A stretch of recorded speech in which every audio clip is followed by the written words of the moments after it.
बिस्मिल्लाहिर्रहमानिर्रहीम। अस्सलामु अलैकुम everyone, welcome back on easy learn. I hope कि आप सब ठीक ठाक होंगे, खैरियत से होंगे। तो चलते हैं लेक्चर की तरफ, और आज के लेक्चर में हम लोग अपने लास्ट के लेक्चर को ही कंटिन्यू करेंगे और इसी से रिलेटेड एग्जांपल्स करेंगे। सो हमारा जो लास्ट टॉपिक जो हमने डिस्कस किया था अपने लेक्चर में, दैट वाज इनर्शिया। सो आज हम इनर्शिया से ही रिलेटेड एक एग्जांपल करने वाले हैं, ठीक है। सो स्टार्ट करते हैं अपने एक्सपेरिमेंट को। This is basically an experiment, और ये जो एक्सपेरिमेंट है ये आपने अभी मैं आपको समझाऊंगी, और ये समझाऊंगी जब मैं आपको, तो आपने इसे प्रैक्टिकली परफॉर्म भी करना है, ठीक है। सो आप इसे परफॉर्म करेंगे और फिर मुझे मेंशन करके कमेंट सेक्शन में बताएंगे कि किस किस का ये एक्सपेरिमेंट जो है वो परफॉर्म हो गया, because this is very easy and very simple. You can easily try this experiment at your home. So start करते हैं एक्सपेरिमेंट को। तो करना इसमें बेसिकली आपने क्या है कि take a glass and cover it with a piece of cardboard. एक ग्लास लेना है, उससे आपने कवर कर देना है with a piece of cardboard. तो यहाँ पर अगर मैं आपको फिगर दिखाऊं तो दिस इज द फिगर। ये आपने एक ग्लास लिया, ठीक है। सो इसे आपने कवर कर देना है एक कार्डबोर्ड के साथ, ठीक है। देन आपने क्या करना है, place a coin on the cardboard. आपने इस कार्डबोर्ड के ऊपर एक कॉइन रख देना है, ठीक है। जैसे कि आप देख सकते हैं फिगर में, आपने इस कार्डबोर्ड के ऊपर कॉइन रख दिया। Now flick the card horizontally with a jerk of your finger. अब आपने क्या करना है, जब आपने इसे रख दिया, ये जो आपको कार्डबोर्ड नजर आ रहा है या जो पेपर नजर आ रहा है, इससे आपने एकदम से खींच लेना है, ठीक है। हॉरिजॉन्टली अपनी तरफ को आपने खींच लेना है एकदम से। Does the coin move with the cardboard? तो आपने फिर चेक करना है कि क्या आपने जब इस कार्डबोर्ड को एकदम से नीचे से खींचा तो क्या कॉइन मूव किया।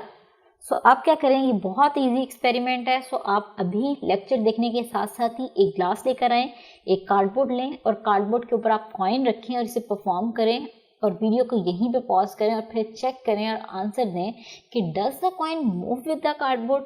क्या ये जो कॉइन है ये कार्डबोर्ड के साथ मूव करता है, क्योंकि हमने तो जो है वो कार्डबोर्ड को खींच लिया है। तो क्या कॉइन भी कार्डबोर्ड के साथ ही मूव कर गया है या नहीं, वो अपनी जगह पर रहता है। सो आपने ये एक्सपेरिमेंट खुद करना है, फिर इसका आंसर देना है, ठीक है। सो आपको पता है कि मैं भी तो स्टॉप नहीं कर सकती, बट मैं आपको यहाँ पर करवा रही हूँ, इसका आंसर दे रही हूँ, बट आपने एक्सपेरिमेंट खुद परफॉर्म करना है और फिर आपने खुद चेक करना है कि इसका रिजल्ट क्या आता है, क्योंकि ये तो बहुत ईजी है। आप अभी बैठे बैठे भी खुद से ये एक्सपेरिमेंट परफॉर्म करके देख सकते हैं। सो अगर आप एक्सपेरिमेंट को खुद से करेंगे तो आपको बहुत अच्छे से समझ आ जाएगी, ठीक है। तो करना जैसे कि मैंने आपको बताया क्या है, आपने कि एक ये जो कार्डबोर्ड है इसको आपने बेसिकली एकदम से खींच लेना है। तो जब आपने कार्डबोर्ड को खींचना है, तो हमारी जो फिगर में मैं अगर आपको दिखाऊं, तो जब हमने कार्डबोर्ड को एकदम से खींच लिया, ये वाला बेसिकली कार्डबोर्ड था ना, ठीक है, ये वाला कार्डबोर्ड था। तो हमने इस कार्डबोर्ड को एकदम से खींच लिया। हमने जब कार्डबोर्ड को स्पीडली खींचा तो क्या होगा कि ये जो कॉइन ऊपर पड़ा हुआ था ये नीचे गिर जाएगा। ये कार्डबोर्ड के साथ बल्कि मूव नहीं करेगा, बल्कि ये ग्लास के अंदर गिर जाएगा। जिस पोजीशन में था उसी पोजीशन में ये नीचे गिर जाएगा, एज इट इज ये नीचे आ जाएगा यहाँ पर। सो हमें इससे क्या पता चला कि ये जो कॉइन है ये कार्डबोर्ड के ऊपर मूव नहीं किया, बल्कि ये अपनी उसी पोजीशन को मेंटेन करते हुए नीचे गिर जाता है। सो अब देख लेते हैं हम आगे। The coin does not move with the cardboard due to inertia. अब ये क्यों नहीं इसके साथ गया कार्डबोर्ड के साथ, हालांकि असूलन तो क्या होना चाहिए था कि हमने अगर कार्डबोर्ड के ऊपर ये पड़ा हुआ है, सो हमने इसे अगर मूव किया है तो इस तरीके से इसे होना चाहिए था ना, राइट, लाइक दिस, कि अगर ये कार्डबोर्ड है तो हमने इसे खींचा तो कार्डबोर्ड के ऊपर ही कॉइन भी साइड पे आ जाना चाहिए था, बट ऐसा नहीं हुआ। कॉइन जो था वो नीचे गिर गया ग्लास के अंदर। ये क्यों हुआ? Basically this is due to inertia, क्योंकि हमने अपने लास्ट लेक्चर में भी पढ़ा था इनर्शिया क्या होता है कि बॉडी को मेंटेन करता है उसकी कंडीशन में। अगर बॉडी रेस्ट में है तो वो कोशिश करेगी प्रॉपर्टी कि वो ऑब्जेक्ट जो है वो रेस्ट में रहे। अगर बॉडी मूव कर रही है तो वो प्रॉपर्टी कोशिश करेगी कि ऑब्जेक्ट मोशन में ही रहे, स्टॉप नहीं करे, ठीक है।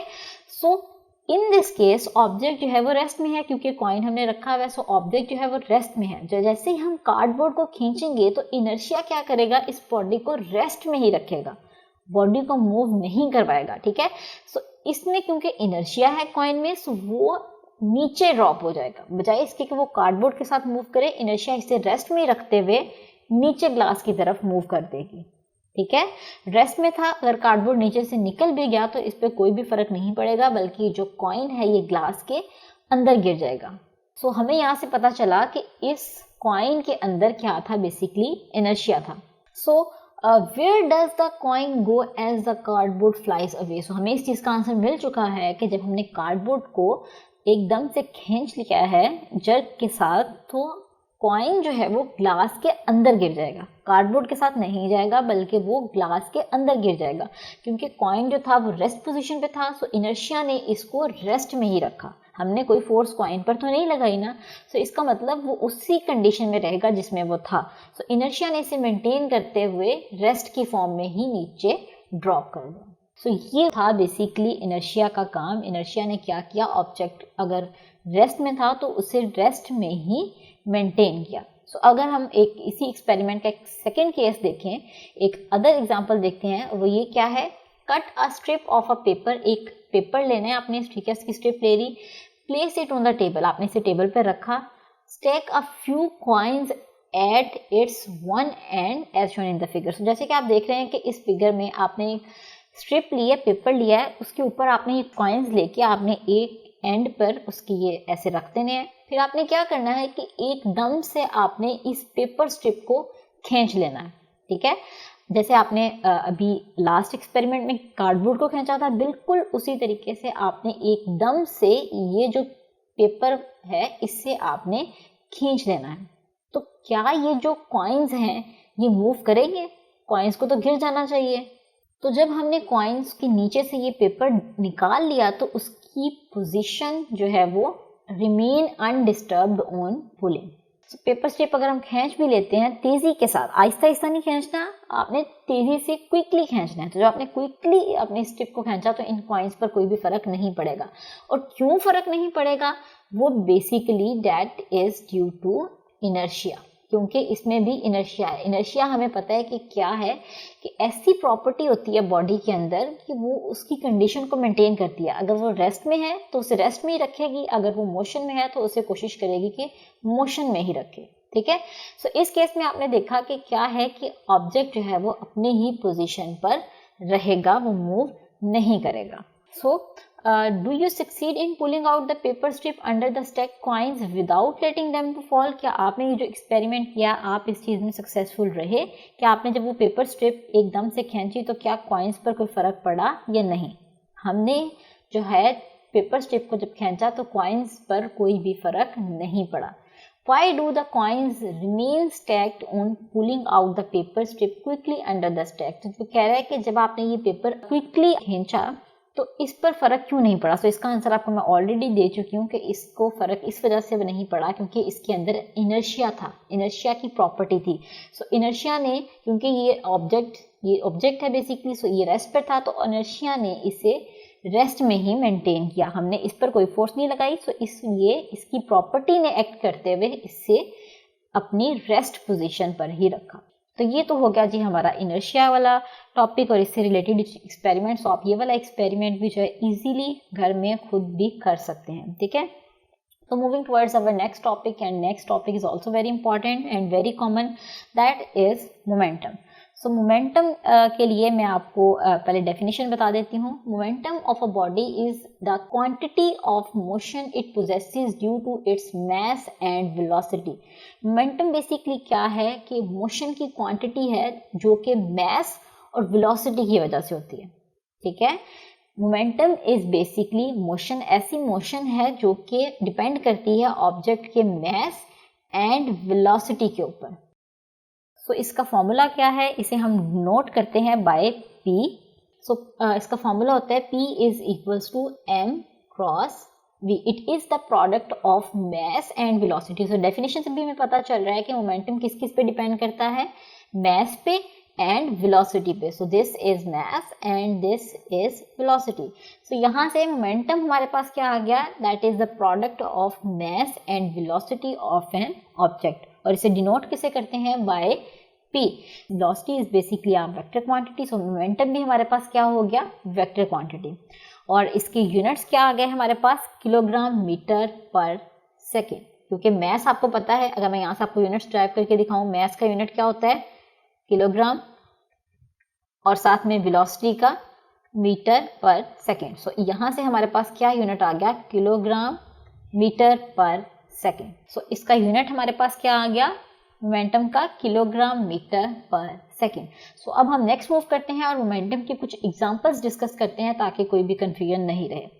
सो a bullet has a very small inertia due to its small mass, but why does its impact is so strong when it is fired from a gun? So आपने इसकी example कैसे लेनी है कि हमारे पास एक बुलेट है, ठीक है, ये एक बुलेट है लेट्स से।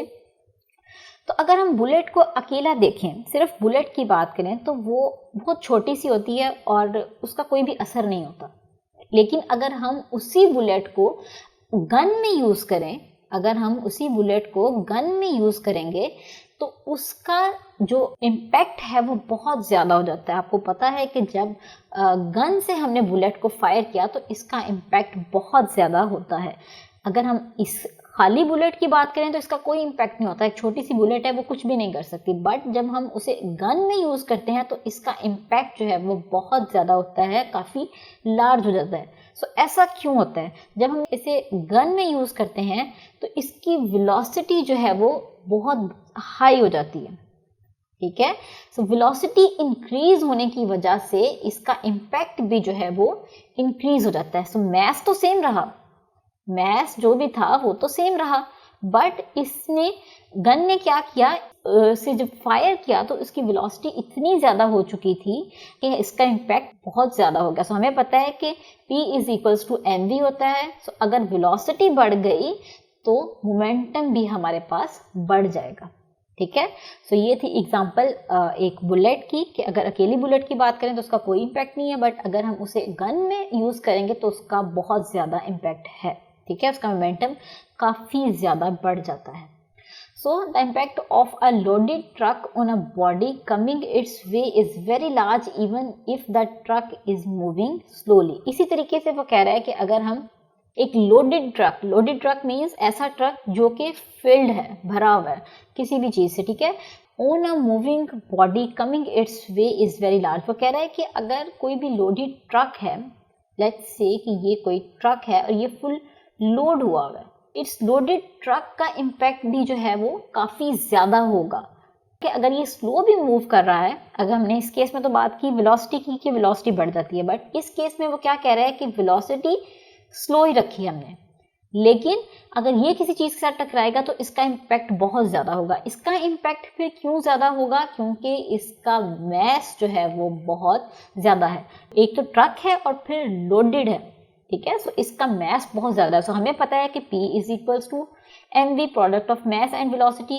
सो अगर यहाँ पर हमने मैस को बढ़ा दिया तो इसका मतलब प्रोडक्ट हमारा बढ़ गया, और प्रोडक्ट बढ़ गया तो हमारा मोमेंटम बढ़ गया, ठीक है।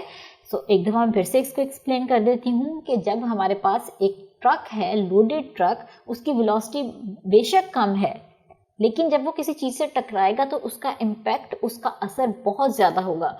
इस तरीके से इसका इम्पैक्ट क्यों ज़्यादा होगा, क्योंकि हमें पता है कि momentum = the product of mass and velocity. So अगर मैस बढ़ गया तो इसका मतलब मोमेंटम भी बढ़ गया। सो अगर मोमेंटम बढ़ जाएगा तो ऑब्जेक्ट का इम्पैक्ट जो है वो बहुत ज़्यादा हो जाएगा। So momentum is basically equals to the product of mass and velocity. So अगर इन दोनों में से कोई एक भी क्वांटिटी इंक्रीज कर जाती है तो हमारा मोमेंटम जो है वो इंक्रीज कर जाएगा, ठीक है। So basically m and v का प्रोडक्ट है, एक भी क्वांटिटी बढ़ी तो दूसरी क्वांटिटी भी ऑटोमेटिकली प्रोडक्ट जो है वो इंक्रीज हो जाएगा। सो इन केस हमारा मोमेंटम इंक्रीज हो जाएगा, ठीक है। और अगर मोमेंटम इंक्रीज हो जाएगा तो हमारा इम्पैक्ट या जो असर है वो बहुत ज़्यादा होगा। तो ये तो था जी हमारा मोमेंटम का टॉपिक, एंड आई होप कि आपको इसमें कोई भी कंफ्यूजन नहीं रही होगी, और आज का लेक्चर आपको काफ़ी इजी लगा होगा। मैंने अपनी पूरी कोशिश किया कि आपको बेस्ट तरीके से समझा सकूं और एग्जांपल्स भी दी हैं। So still if you have any confusion you can easily ask in the comment section, और इंशाल्लाह हम आपसे मिलेंगे अपने अगले लेक्चर में। तब तक के लिए अपना बहुत सारा ख्याल रखिएगा, दुआओं में याद रखिएगा। अल्लाह हाफिज़।